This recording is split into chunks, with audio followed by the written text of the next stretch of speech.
ದಿನಾಂಕ 23/5/2025 ಶುಕ್ರವಾರ ಬೆಳಗ್ಗೆ 10 ಗಂಟೆಗೆ IB ಸರ್ಕಲಿಂದ ತಿರಂಗ ಯಾತ್ರೆ ಹೊರಡಲಿದೆ. ದಯವಿಟ್ಟು ಎಲ್ಲ ಸಂಘ ಸಂಸ್ಥೆಗಳು, ಕಾಲೇಜ್ ಮಕ್ಕಳಿಗೆ ಎಲ್ಲರೂ ಸೇರಿ ಈ ತಿರಂಗ ಯಾತ್ರೆಯನ್ನು ಯಶಸ್ವಿಯಾಗಿ ಮಾಡಿಕೊಡ್ಬೇಕು. ಯಾಕೆ ಅಂದರೆ ಅವರು ಪಾಕ್ನವರು ಮುಟ್ಟಿದ್ದು ಹೆಣ್ಣಿನ ಸಿಂಧೂರವನ್ನು, ಆ ಸಿಂಧೂರಕ್ಕೆ ಉತ್ತರವಾಗಿ ಮೋದಿಯವರು ಅದಕ್ಕೆ ಆನ್ಸರ್ ಮಾಡಿದ್ದಾರೆ. 13 ದಿವಸದೊಳಗೆ ಹೆಣ್ಣಿನ ಸಿಂಧೂರ ಅಡಿಸೋ ಕಾರ್ಯಕ್ರಮ ಇರುತ್ತೆ.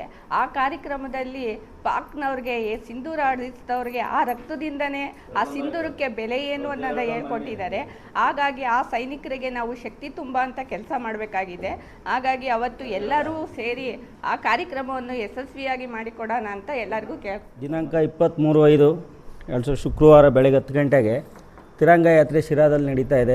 ದಯವಿಟ್ಟು ಎಲ್ಲ ಸಂಘ ಸಂಸ್ಥೆಗಳು ಮತ್ತು ರೈತರ ಸಂಘ ಮತ್ತು ಹಲವಾರು ಸಂಘ ಸಂಸ್ಥೆಗಳು, ಆಮೇಲೆ ಧರ್ಮಸ್ಥಳ ಸಂಘ ಎಲ್ಲರೂ ಬರಬೇಕೆಂದು ಈ ಮಾಧ್ಯಮ ಮುಖಾಂತರ ಕೇಳ್ತೀವಿ. ಎಲ್ರಿಗೂ ನಮಸ್ಕಾರ.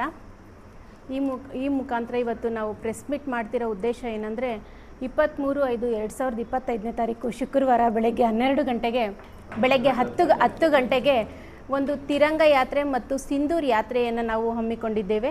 ಇದು ಪಕ್ಷಾತೀತವಾಗಿ ಎಲ್ಲರೂ ಕೈ ಜೋಡಿಸಿ ನಾವೆಲ್ಲ ಒಂದೇ ಎಂದು ಯೋಧರಿಗೆ ಒಂದು ಸಂದೇಶವನ್ನು ತಿಳಿಸೋದಕ್ಕೋಸ್ಕರ ನಾವು ಈ ರ್ಯಾಲಿಯನ್ನು ಮಾಡ್ತಾ ಇದ್ದೀವಿ.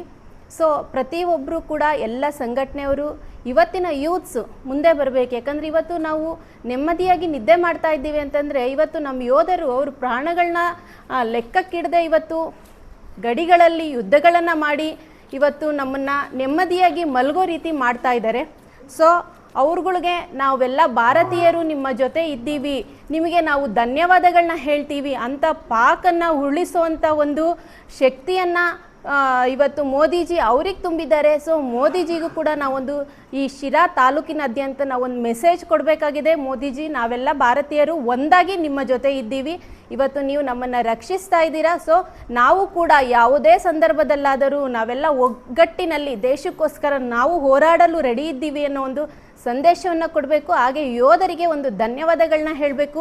ಇವತ್ತು ಏನು ಸಿಂಧೂರವನ್ನು, ಹೆಣ್ಣು ಮಕ್ಕಳ ಸಿಂಧೂರವನ್ನು ಅಳಿಸಿದಂಥವರು, ಅಂಥ ಒಬ್ಬ ಕ್ರೂರ ಮನಸ್ಥಿತಿ ಪಾಕಿಸ್ತಾನಿಗಳನ್ನು ಕೊಂದಿದ್ದು ಯಾಕಂದರೆ ಹೆಣ್ಣು ಮಕ್ಕಳ ಸಿಂಧೂರವನ್ನು ಅಳಿಸಿದ್ದಕ್ಕೋಸ್ಕರ.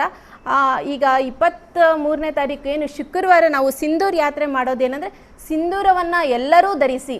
ಇವತ್ತು ಸಿಂಧೂರಕ್ಕೆ ಏನು ನಾವು ಬಳೆಗೆ ಒಂದು ಆದ್ಯತೆ ಇದೆ, ಸಿಂಧೂರಕ್ಕೆ ಒಂದು ಆದ್ಯತೆ ಇದೆ, ಕಾಲುಂಗುರಕ್ಕೊಂದು ಆದ್ಯತೆ ಇದೆ ಅಂತ ನಾವು ಹಿಂದೂ ಸಂಪ್ರದಾಯದಲ್ಲಿ ಏನು ಆಚರಿಸ್ತೀವಿ, ಇವತ್ತು ನಮ್ಮ ಸಿಂಧೂರ್ಗೆ ಎಷ್ಟು ಆದ್ಯತೆ ಇದೆ, ಎಷ್ಟು ಪ್ರಾಮುಖ್ಯತೆ ಇದೆ ಅನ್ನೋದನ್ನು ಇವತ್ತು ನಮಗೆ ಮೋದಿಜಿ ತಿಳಿಸ್ಕೊಟ್ಟಿದ್ದಾರೆ. ಹಾಗೆ ಪ್ರತಿಯೊಬ್ಬ ಹೆಣ್ಣು ಮಕ್ಕಳಿಗೂ ಕೂಡ ನಾನಿದ್ದೀನಿ ನಿಮ್ಮ ಜೊತೆ, ಒಬ್ಬ ಪ್ರಧಾನಿಯಾಗಿ ನಾನಿದ್ದೀನಿ ನಿಮ್ಮ ಜೊತೆ ಅನ್ನೋ ಒಂದು ಭರವಸೆಯನ್ನು ನಮ್ಮೆಲ್ಲರಿಗೂ ನೀಡಿದ್ದಾರೆ. ಸೊ ಪ್ರತಿಯೊಬ್ಬರೂ ಕೂಡ ಇಲ್ಲಿ ಎಲ್ಲ ಹೆಣ್ಣು ಮಕ್ಕಳು ಇಷ್ಟು ದಿನ ಯಾರು ಹೊರಗಡೆ ಬಂದಿದ್ರೋ ಇಲ್ಲೋ ಗೊತ್ತಿಲ್ಲ, ಬಟ್ ಇವತ್ತು ಮಾತ್ರ ಯೋಧರಿಗೆ ನಾವು ಮತ್ತು ಮೋದಿಜಿಗೆ ಧನ್ಯವಾದಗಳನ್ನ ಹೇಳೋದಕ್ಕೋಸ್ಕರ ಪ್ರತಿಯೊಬ್ಬ ಹೆಣ್ಣು ಮಗಳು ಹೊರಗಡೆ ಬರಬೇಕು.